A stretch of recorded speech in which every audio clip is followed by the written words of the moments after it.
Hey, what's up, everybody? BDF44 coming at you with another video. All right, so the Miami Heat get the victory at home 119-103 against the Philadelphia 76ers in Game 2 of the Eastern Conference semifinals. And, well, nothing nothing really surprising there. You got to give Tyrese Maxey credit because he stepped up and answered the bell. I understand him to be the number one option on the Philadelphia 76ers right now. Um, and he showed up and acted like it. You know, when Joel Embiid goes down, I think most people automatically believe that James Harden's going to step up and be that number two, but that's not real. And those of us who follow basketball know that that's not real. But it doesn't have to be necessarily within the confines of what it is that they are, because Tyrese Maxey can provide that production that you want from James Harden, and James Harden can produce the production that you expect from Tyrese Maxey. So they've just flipped roles, and all that it is for everyone else to catch up and realize that. But most importantly, for Tyrese Maxey to step out and be that. And that's ultimately what I was calling for in the last video. I just want to see Tyrese Maxey basically do exactly what he did today. Take the team and put him on his back, because you have the youth and the body and the athleticism and the skills to do it. James Harden would love to jump in your body and be you. Believe me, if he could, he would be putting up crazy numbers. But unfortunately, he's just further down the road. You know what I mean? And it's up to Tyrese Maxey, who's right here and now, uh, to take it upon himself and do exactly what he did. So big up to him. Very happy to see it.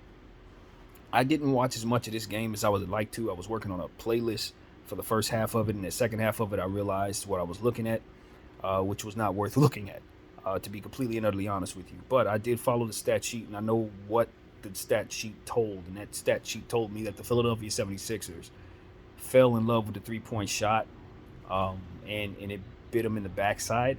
I would imagine the Miami Heat forced them to shoot those shots, but ultimately they just didn't hit them. You can't let Danny Green go 1 for 10. You know that can't happen. He went 1 for 7 or something like that from behind the arc, 1 for 10 in total or something of that nature. Um, and there you have it. That right there. You get all of those possessions back. You turn those into buckets, and suddenly the scores flip. Suddenly you look at the Philadelphia 76ers and they actually had a chance to win this game. And that's what I saw down the stretch of the game was the Philadelphia 76ers show a lot of heart, which is the same thing that I thought they showed against the Toronto Raptors. This is a team that guys are playing hard.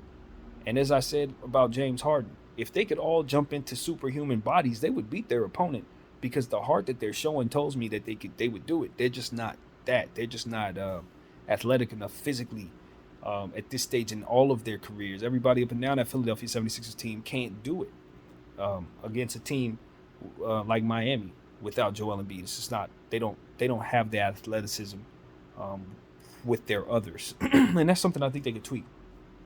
You know, when looking at this team, you feel bad for them as it pertains to just looking at them and saying, okay, I know what can fix their situation.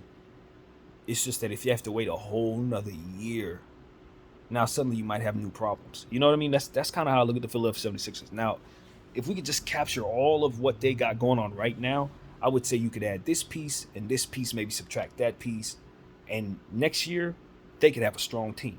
You know what I mean? And maybe that still could be the case.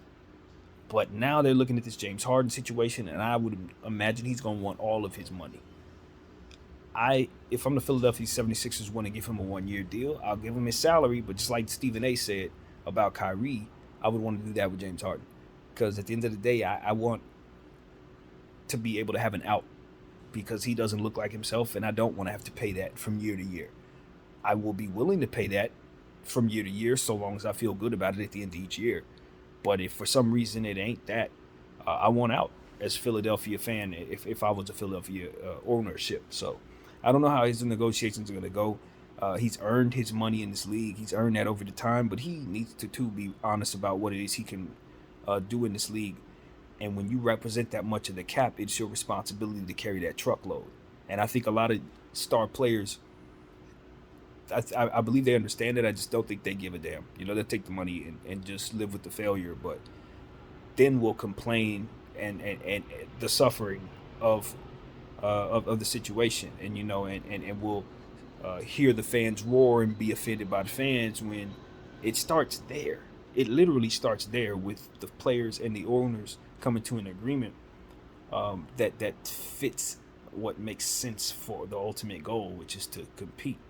Make all these different decisions. Okay, I'm gonna take all this money and we're gonna give that portion to him, and we're just gonna live with these guys, and maybe they can do it, maybe they can't. Yeah, okay, you can live with that at the beginning of the season, but when them games start running and this guy gets hurt, and now you're relying on those guys, or that guy doesn't want to show up to practice, or what have you, whatever happens, you start feeling like it wasn't worth it, and it started right then and there when you made those decisions. So I think James Harden should really consider that as he goes into his off season.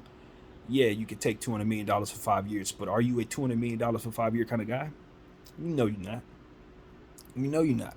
And it's going to be on you to be that in order for the team to succeed. And if you take that much of the cap and you can't do it, you're going to be the one to suffer on the court. It's going to be you that takes the brunt of the criticism. It's going to be you that takes the brunt of the punishment, because you're going to have to do it. And so I just don't think that works in James Harden's favor either. I don't. At the end of the day, he's already $500 million in, probably. He doesn't need to just take on so much of the cap and then leave himself and his organization with no chance to win. He's going to be miserable in that situation. And while being richer can make you a lot happier, make your family a lot happier, again, he's already got a whole lot of money. So I just don't think that being unhappy for more whole lot is really a priority for guys that are that far in to their wealth. So I maybe I'm not looking at this correctly from his perspective, but I think James Harden wants to enjoy basketball, especially after what he just went through over the last 3 years. And I don't think he will if he signs with the Philadelphia 76ers at that price. I'm telling you that right now. They're going to be unhappy, and he will be too. He really will. So that's really what it is, man. I think looking at this Philadelphia 76ers situation, they're going home. Look, maybe they get a game out of this situation. Probably not, looking at how things are going. The Miami Heat have their number. Tyler Hero has their number. Jimmy Butler has their number. Bam Adebayo. All these guys played great tonight. And you just saw a lot of balance from that Miami Heat team once again. I mean, you're getting 18 and 19 points from Oladipo and Tyler respectively off the bench. Good luck. And Kyle Lowry still is yet to come back. He's going to do damage when he gets back. It's just, as I said, when you talk about the Philadelphia 76ers, if you're being realistic and you're not emotional about it, you've already shifted your mind to next season. You're building upon next season in these playoffs. You give Isaiah Joe, you give Furkan Korkmaz, you give Tyrese Maxey, you give all these other guys on the back of the bench that they're not giving those minutes to. You give them that playoff experience. You see which ones really can do something in real moments. And those guys who can't do nothing right now, you get rid of for next season. And you replace them with pieces that you believe in. You retool this Philadelphia team, and either James Harden can be a part of it or not. But the bottom line is, if you lose sight of the fact that Joel Embiid is the number one to what it is that you're doing, or you choose James Harden over Joel Embiid, you'll regret that forever. Ain't no question about that. And it looks like Philadelphia 76ers may actually be faced with that potentially if they offer James Harden that $200 million contract. Because if I'm Joel Embiid, I'm like, you bet not. You bet not trap me in here with this man just because y'all have committed to him and his GM. No, fire both of them or I'm out of here. That's what I would say. But Joel has a different type of affinity for that organization. He may be on board with what they're doing, but I don't think it's smart. For those who know what the hell's going on, don't you dare have him sign no $200 million. No. Do not lock yourself into that, Philly. Anyway, so that's what I got to say about that. As far as the Miami Heat, you guys are moving on, man. Everything's smooth sailing. They got an easy series. I don't think breaking down the particulars in this series is even necessary, to be honest with you, because like I said once before, the Miami Heat can make a bunch of mistakes, probably lose a few players, and still win the series, honestly. Breaking down, oh my God, you can't do this, you can't do that. Yes, they can. They actually can. They can miss an offensive rebound. They can miss a free throw. They can shoot poorly from behind the arc. It's a lot of things they can do, so long as they continue to play defense, because the Philadelphia 76ers cannot beat them at all. So, two more to go. This series heads back to Philadelphia. I think Philly could get a game there. They're a proud bunch. That's a proud crowd. But on paper, these next two games should be rather easy for the Miami Heat. So that's what it looks like, man. Like I said, you allowed Danny Green to go 1 for 10. I don't understand how you don't sit him. I really don't. But my criticism of Doc Rivers has always been that he doesn't really make the greatest decisions. He doesn't. I think he makes good plays. I think he's known for good timeout plays and stuff like that. He's great at motivating people. He's obviously somebody guys are drawn to and believe in. But that doesn't necessarily mean that it translates to X's and O's, or rather, no, that's the wrong way to put it. That doesn't necessarily mean that it translates to good roster rotational decisions. And that's what we're seeing there. It's bad rotational decisions. Him wanting to go with DeAndre Jordan when everybody in the world is telling him it's no good. I know he was your guy with the Clippers. What the hell does that have to do with 2022? And what good are you doing him as his coach by telling him he could be something that he cannot be, only to send him out there to look as bad as he actually is? That is not friendly. I'm sorry. It's not friendly at all. So I just think it's a poor decision. It's an unwise basketball decision to play him. Not playing Furkan Korkmaz sooner in these playoffs and having him in regular rotation. Poor decision when you're lacking in shooting and scoring. They needed shooting. They got a shooter there. It's just bad decision.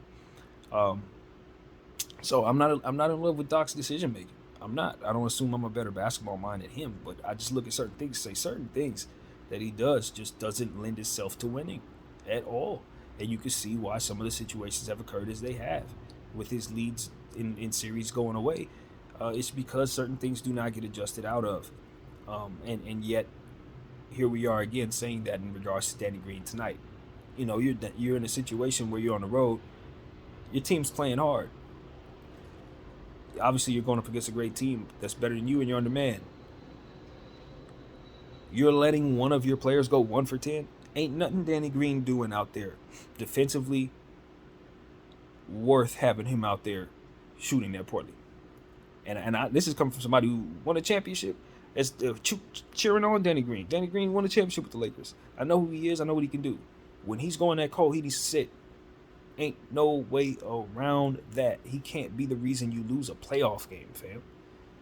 But these are the type of decisions you live and die with Doc Rivers, man. I'm telling you.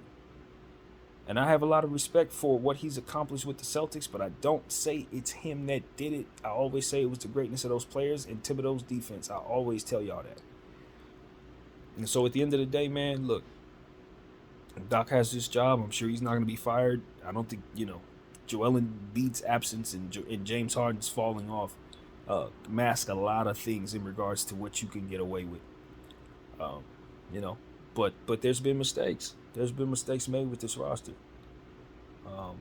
And so you just have to look at him and say that.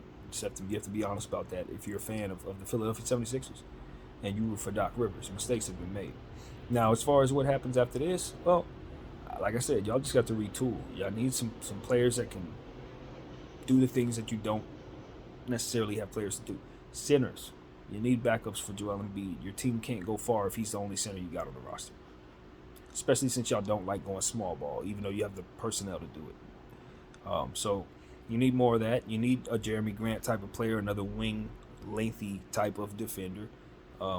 Because those players basically are going to make up what the future is about in this league. Defensively, you need somebody long enough to stretch out there and guard the perimeter, and maybe even block a shot out there, because guys can do that now. So until you get with the game plan of the rest of the league and fill up your roster with those positionless defenders,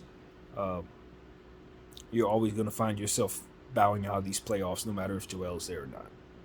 You need those guys at this point. So that's what I would suggest to the Philadelphia 76ers. Even if you don't get the most talented versions of those players, make sure you get several of them. And, that would be where to start. And then, of course, lower your expectations on James Harden. Simple as that. Whatever the heck you think he was, or whatever it is you psyching yourself and believing he's going to turn back into, do not. Stop that. Can he get in better shape? Of course. Is he ever going to be durable as he used to be? You better not expect that without PEDs. Not without juicing. Ain't going to happen. So just look at him as a facilitator now. There's still ways for him to be extremely effective as a facilitator because he's extremely gifted at it. So I don't expect that he's falling all the way off. He just has to adjust to his newfound body. And when he does, I'm pretty sure he'll be a great player in that way too. You gotta understand, all players have to get used to their body. It just takes some time to do that. It takes time to do that. The fall off comes quickly. The adjustment to that fall off does not. But a lot of players are able to reinvent themselves. And a guy like James Harden, who's cerebral, it's not going to be hard. He's going to have to accept a few things, and he's going to have to incorporate some new things. And that's it. That's it. Give him a year and a half from now. Give him a year and a half from now. He will work himself into being a rotational player that's still excellent. Trust me. It's his skill set. He'll be able to pull it off. I was listening to JB Bickerstaff. I agree. He hasn't fallen off. He just has to find a new way to be himself. Same thing with Russell Westbrook, believe it or not, although Russell's is going to be a bit different because he has to find ways of scoring that maybe don't come naturally to him. But those ways do come naturally to James. So trust me, give it a year and a half. Remember what I said.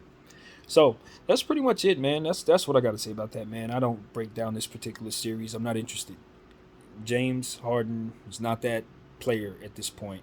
Maxey is, but it's too early for him to be that and believe in himself and lead a team to that degree. And even if he could, this bunch against that squad, nah. Even him later on at his best ain't going to do that. So they just don't have enough. It is what it is, man.